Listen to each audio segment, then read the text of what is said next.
What's it like running out of food out in the middle of Namibia? Well, we're finding out right now. Welcome to today's episode of Getting After It with the Boys.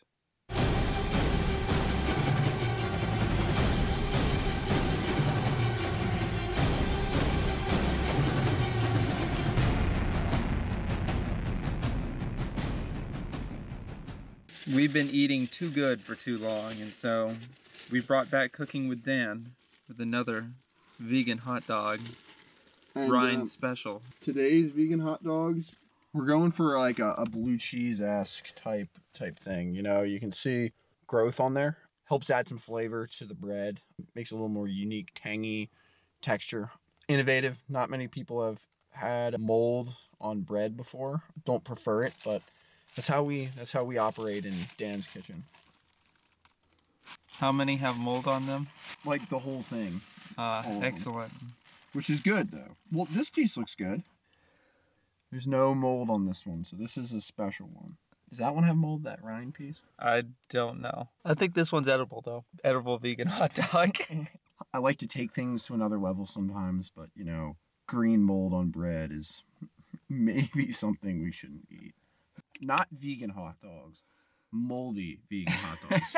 Also, I want you guys to see the technique here of how I distribute the mustard. You want even distribution around, so that way you get a little bit of mustard in each bite of the hot dog. You're missing a lot of spots there. It's not really that even. It's, you know, it is. It's even.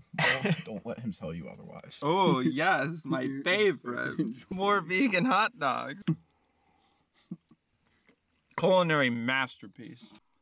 I like my vegan hot dogs in the classic style, you know, folded over once. Dan's more of an open face kind of hot dog eater. Mustard. This is where the hot dog goes. Like I said, we don't have a hot dog.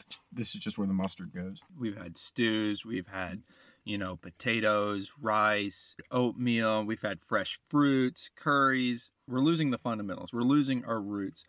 I can't afford a $7 burger. Vegan hot dogs, which are far more delicious and nutritious, are what's on the menu today. We're eating dinner now. We got some pasta and we got some curry. This isn't your normal curry. What's different about it is that when we were cooking this afternoon, it was so windy that we were adding texture as we were cooking. We're in Namibia. This is what we spiced it with, the sand. Dan, what are you tasting in that curry right now? You got a lot of crunchy bits. Mixing a little sand with our food, stretching new boundaries. Add a creative twist, you know, it wasn't intentional sand blowing all over our pot while we're trying to fucking cook, but let's give it a bite. Got a nice gritty, rough sandiness to it, you know. You know, Anakin said he didn't like sand. I like it getting everywhere, getting all over my food. Crunchy.